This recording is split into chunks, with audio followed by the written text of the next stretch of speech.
Santiago, buenas tardes. José Rey te habla. ¿Cómo estás?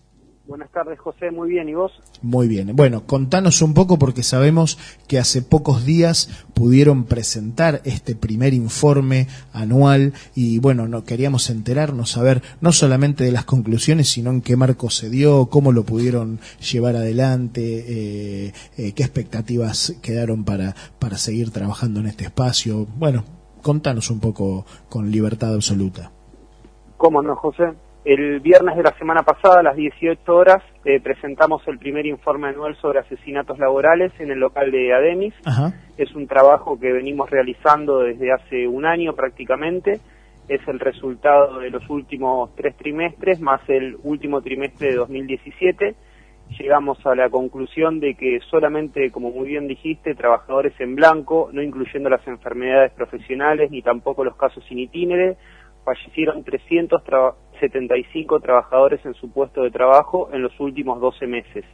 Eso nos da un promedio casi de 20 horas, un trabajador muerto cada 20 horas, y la verdad que los números asustan porque frente a una ola de despidos donde hay menos asalariados en blanco, el número se mantiene.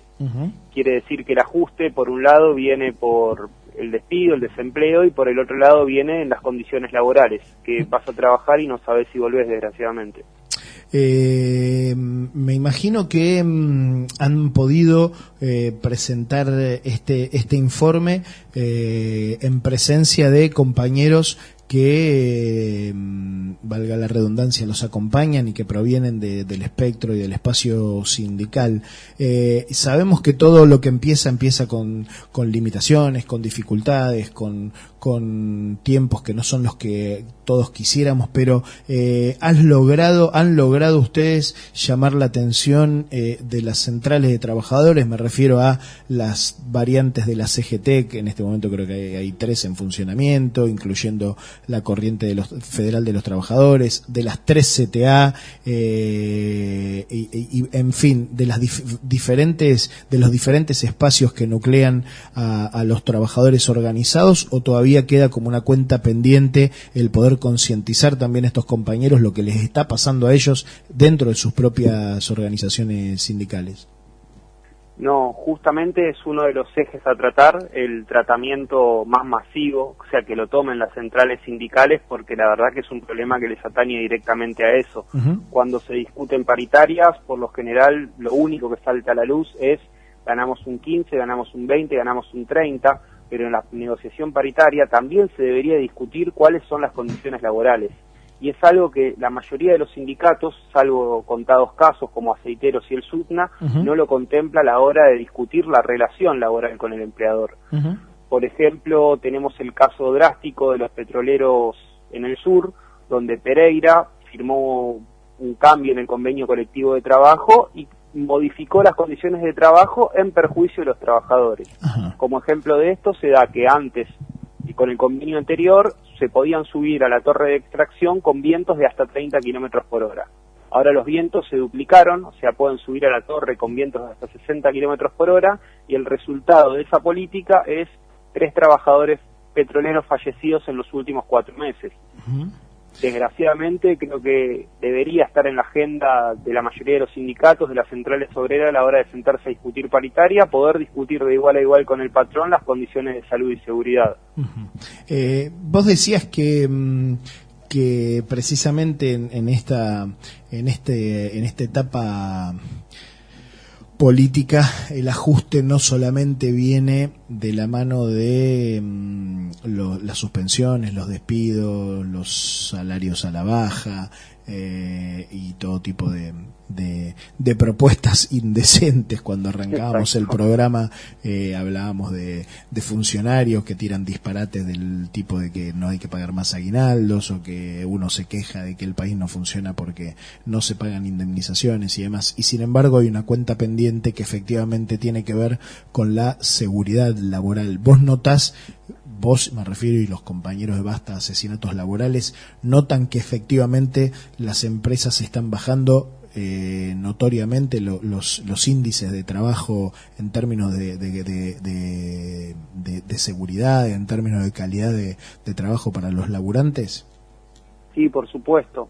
sobre todo eso se desprende del análisis de casos concretos, donde te das cuenta que eran trabajadores en su mayoría bajo formas precarias de contratación, como en el caso de Martín Pino, que fue mandado a trabajar en el sector de cableado, que es un sector de alto riesgo, y falleció porque lo arrolló un tren. O otro caso muy particular es el de la empresa tercerizadora Murata, que sus capitales son uno de los accionistas de la campaña de Cambiemos, donde tiene una empresa tercerizada de Sur que se llama Rowing, y mandaron a los trabajadores, no les dan ropa de seguridad, no les dan implementos de seguridad, y trabajan a producción. O sea, tienen un ritmo de trabajo en el que pueden estar de entre 14 y 18 horas por día. Si no producen, no cobran, y si llueve, tienen que trabajar igual. En Rowing fallecieron 4 trabajadores. Uno fue José Maidana, que lo alcanzó una descarga eléctrica de 3.800 watts. O también, por citar otro caso particular, el de Brian Mechi Cantero, que lo mencionaste en la presentación, que era un trabajador que hacía 2 meses trabajaba en una papelera en la zona sur del conurbano. No le dieron ningún tipo de capacitación, la fábrica no contaba con los implementos de seguridad y desgraciadamente se lo terminó chupando una máquina. Claro. El sindicato que respondió, que no hay que echarle la culpa a los empresarios. Por desgracia, al mes siguiente falleció otro trabajador de otra papelera y el sindicato se vio obligado a llamar a un paro. Así que, desgraciadamente, sí, el ajuste viene de la mano de la precarización laboral y de la no inversión en condiciones de salud y seguridad. Santiago, ¿qué tal? Oscar Muñoz te habla. Te consulto, ¿cuál sería desde el Estado la responsabilidad, en el sentido, cuáles serían los organismos que estarían habilitados o que tendrían la responsabilidad de mantener, de darle seguridad a los trabajadores en estos ámbitos? ¿Hay algún organismo, alguna estructura?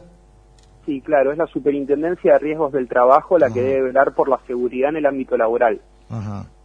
Por desgracia, la Superintendencia de Riesgo del Trabajo no solamente no se ocupa de todo esto, sino que oculta las cifras. Nosotros antes teníamos la cantidad de datos diferenciados por sector que lo proveía la Superintendencia. Este año, y la presentación de este informe tiene el porqué, porque ya no tenemos más acceso a esos datos. Desde el espacio hasta asesinatos laborales identificamos 3 factores de responsabilidad.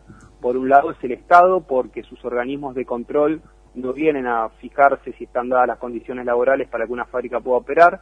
Por el otro lado, las burocracias sindicales, que como repetí hace un rato, no discuten condiciones laborales. Y por el otro lado, los empresarios, que ahorran en condiciones de seguridad e higiene para precarizar aún más el trabajo. En este caso, ¿cuál sería el rol o la responsabilidad de las ART? Las aseguradoras de riesgo de trabajo directamente no tienen un carácter preventivo. Son resarcitorias, por decirlo de alguna manera. Lo único que se ocupan es que si hay un accidente, pagar, indemnizar y que el trabajador pueda seguir cumpliendo funciones. Otro de los ejes importantes es que desde la Superintendencia de Riesgo de Trabajo no se contemplan las enfermedades profesionales, que es un factor de muerte muy alto. O sea, es el 40% de las muertes de trabajadores en el mundo, y en Argentina directamente no hay una sola estadística de la cantidad de casos de enfermedades laborales, de muertes por enfermedades laborales, perdón. ¿Qué tal, Santiago? Buenas tardes. Sabino te habla. ¿Qué tal? Buenas tardes. Algo mencionaste al comienzo de la entrevista, pero es una pregunta más técnica. Para llevar adelante el informe de basta de asesinatos laborales, ¿cuál es el criterio metodológico? Casos que entran, casos que no. Brevemente, si me puedes comentar. Sí, cómo no. A la hora de empezar a planificar el informe anual, nosotros tuvimos en cuenta que eran tomar los criterios de la Superintendencia de Riesgo de Trabajo. No incluimos nosotros los casos sin itinere, no incluimos las enfermedades profesionales porque tampoco podemos tener acceso a ella. Nuestro informe está realizado en función del trabajo en hemeroteca, del trabajo en alertas de Google, de las notas que sacan algunos diarios que desgraciadamente tergiversan la información llamando los accidentes, y de contactos que fuimos un pequeño punto de referencia y se contactaron con nosotros. Trabajamos también en conjunto con una agrupación similar marplatense que se llama Ni un hundimiento más, que surge a través del hundimiento del Rigel, que era un barco pesquero, y bueno, están activando ahí trabajadores y familiares de las víctimas. Por último, Santiago, por último, me imagino que luego de la presentación y luego de este es exitoso, es triste, ¿no? Porque uno dice, es exitoso el laburo que han hecho y es encomiable y es extraordinario, pero está hecho sobre la base de la tragedia, de la muerte de nuestros hermanos, de trabajadores, compañeros que tienen familias, una desgracia. Pero digo, a partir de este, pongamos entre comillas, exitoso informe que ustedes han logrado, se han fijado, más allá de la cotidianeidad y la rutina de trabajo de investigación que tienen, alguna acción concreta? Me refiero a esto, llevarlo a distintos estamentos de la sociedad como para que se conozca. Hablábamos hace un rato de las centrales de trabajadores, pero también hay una cantidad de otras organizaciones de la sociedad civil que deben saber que hay una verdadera masacre con los trabajadores. No sé si esto se lo han planteado o no.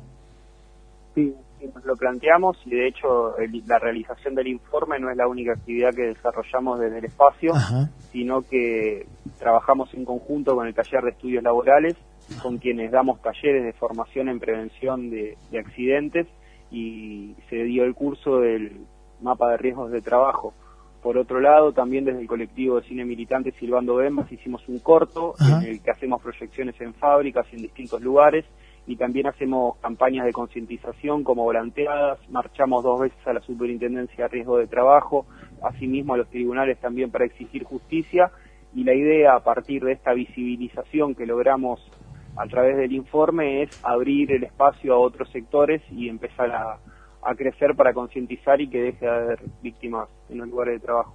Santiago, clarísimo todo lo que nos has informado. La verdad que el laburo es espectacular, los felicitamos, los comprometemos a nuestra humilde Casa Pueblo Libre a que se vengan durante el ciclo 2019, a ver si podemos hacer la proyección de ese corto y hacer alguna charla de concientización de basta de asesinatos laborales. Nuestra casa está a disposición de ustedes, y bueno, esperemos que el año que se avecina nos tenga mejores noticias y que no tengamos que dar permanentemente noticias trágicas que tengan que ver con laburantes que pierden la vida.